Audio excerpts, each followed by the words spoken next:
के उड़े दाओ मना से मना के छुड़े दाओ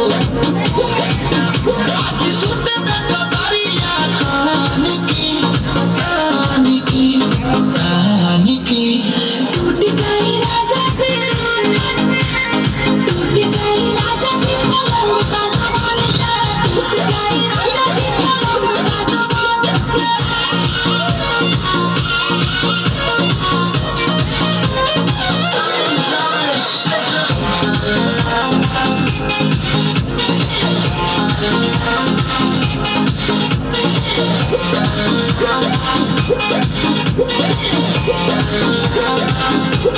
छुए तो बदन की